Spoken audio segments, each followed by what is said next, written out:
नमस्कार, स्वागत है आपका आपके अपने ही यूट्यूब चैनल करमीर में।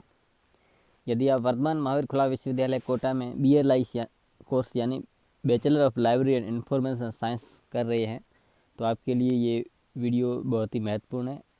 और इस वीडियो में मैं आपके सामने जो BLS-01 पुस्तकालय एवं समाज जो पहला पेपर होता है उसका गेस्ट पेपर प्रस्तुत कर रहा हूँ। ये जो गेस्ट पेपर अभी 2 घंटे का जो पैटर्न चल रहा है उसके आधार पर है।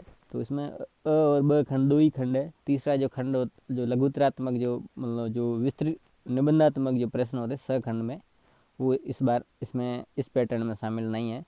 तो अ खंड है वो आपकी कुल 14 अंक का रहेगा, बाकी 56 अंक का जो ब भाग रहेगा और कुल 70 के का पूर्णांक है और 30 नंबर आपकी जो असाइनमेंट के वो मिलते हैं। अ खंड में आपको कोई 4 प्रश्न करने हैं और एक प्रश्न आपके 3.5 अंक का है और अधिकतम आप इसको 30 शब्द में उत्तर लिख सकते हैं। अब कौन कौन से जो प्रश्न हैं संभावित है जो हर बार परीक्षाओं में आते हैं तो उसको हम एक बार देख लेते हैं। औपचारिक शिक्षा क्या है? पुस्तकालय विज्ञान के प्रथम व चतुर्थ जो सूत्र होता है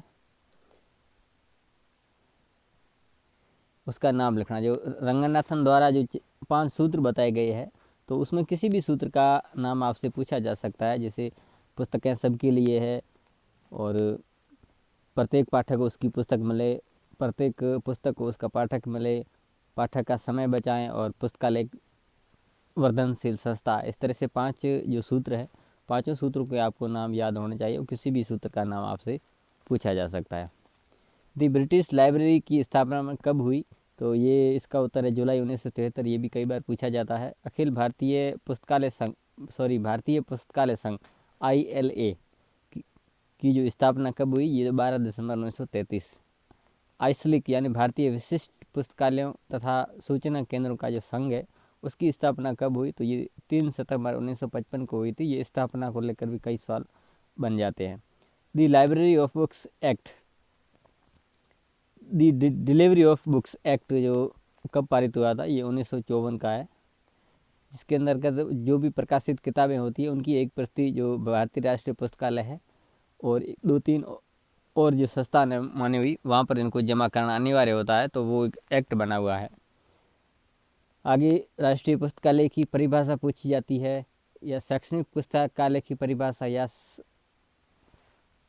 शैक्षणिक पुस्तकालय के प्रकार या सार्वजनिक पुस्तकालय की जो परिभाषा ये पूछी जाती है। अल्टरनेटली सवाल आते रहते हैं। पुस्तकालय विधान की परिभाषा, जो पुस्तकालय जो नियम हुआ करते हैं उनकी क्या परिभाषा है और उसके 2 कारक है वो आपको बताने हैं। भारत में सर्वप्रथम किस राज्य में पुस्तकालय अधिनियम लागू किया गया? तो ये भी सवाल कई बार पूछा जाता है, कई कंपटीशन एग्जाम में भी पूछा गया है। तो आप भारतीय कॉपीराइट एक्ट 1957 में लागू किया, ये सवाल पूछा जाता है। पुस्तकालय संसाधन सहभागीकरण क्या है या पुस्तकालय संसाधन सहभागीकरण के 2 लाभ बताइए। अगला इंटर लाइब्रेरी या अंतर पुस्तकालय ऋण, इंटर लाइब्रेरी लोन या अंतर पुस्तकालय ऋण क्या है?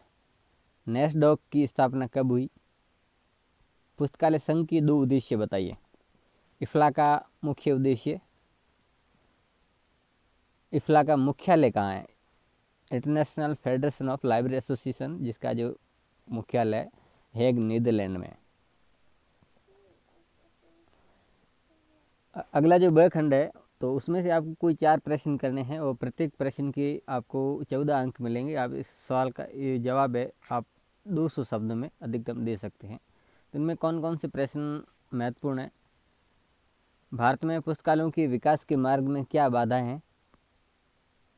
बुक्स फॉर यूज, यानी जो पहला बुक्स फॉर यूज यानी पुस्तकें उपयोग के लिए है। सूत्र की संतुष्टि के लिए विभिन्न उपायों को बताइए। या जो द्वितीय सूत्र है बुक्स फॉर ऑल की संतुष्टि के लिए भारत के लिए सरकार के कर्तव्य क्या है, उनकी व्याख्या कीजिए। पुस्तकालय एक विकासशील संस्था है, जो अंतिम सूत्र है उस सूत्र की व्याख्या कीजिए और उसके निहितार्थ बताइए। ये जो दूसरा जो पाठ है उस पाठ में आपको ये मिल जाएंगे। भारत में पुस्तकालय के विकास में मुख्य बाधाओं की चर्चा कीजिए। भारतीय राष्ट्रीय पुस्तकालय के कार्यों का वर्णन कीजिए। राष्ट्रीय पुस्तकालय द्वारा पाठकों के लिए दी जाने वाली सेवाएं बताइए। विद्यालय पुस्तकालय के कार्य बताइए। विश्वविद्यालय पुस्तकालय द्वारा दी जाने वाली सेवाओं का उल्लेख कीजिए। सार्वजनिक पुस्तकालय के कार्यों का उल्लेख कीजिए। सामान्य पुस्तकालय एवं विशिष्ट पुस्तकालय में अंतर बताइए। विशिष्ट पुस्तकालय के उद्देश्यों का वर्णन कीजिए और विशिष्ट पुस्तकालयों की सेवाओं का वर्णन कीजिए। जो शैक्षणिक पुस्तकालय या सार्वजनिक पुस्तकालय है, इनके कार्य उद्देश्य अल्टरनेटली पूछे जाते हैं। ये बहुत ही इम्पोर्टेंट प्रश्न है। पुस्तकालय विज्ञान के उद्देश्यों को स्पष्ट कीजिए। संसाधन सहभागीकरण की आवश्यकता और लाभों का वर्णन कीजिए। जो इनफ्लिप नेट है, इंफॉर्मेशन लाइब्रेरी नेटवर्क का परिचय देते हुए उसकी संरचना और सेवाओं का उल्लेख कीजिए। ज़्यादातर सवालों के पीछे मैंने उसके पेज नंबर भी दे रखे, आप वहाँ से ढूंढ सकते हो और आप अपनी भाषा में उसका उत्तर तैयार कर सकते हैं। उपयोगकर्ता अध्ययन की आवश्यकता और उपयोगिता को बताइए। पुस्तकालय संघ के कार्यों का उल्लेख कीजिए। भारतीय पुस्तकालय संघ के उद्देश्य व कार्य बताइए।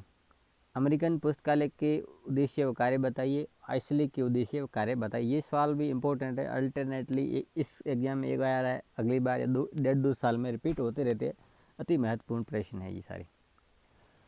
पुस्तकालय एवं प्रलेखन में यूनेस्को के योगदान का वर्णन कीजिए। राजा राम मोहन राय पुस्तकालय के उद्देश्य एवं कार्य बताइए। पुस्तकालय एवं सूचना गतिविधियों में यूजीसी की भूमिका का संक्षेप में वर्णन कीजिए और इफ्ला के उद्देश्य और गतिविधियों का वर्णन कीजिए। ये भी सारे सवाल महत्वपूर्ण हैं।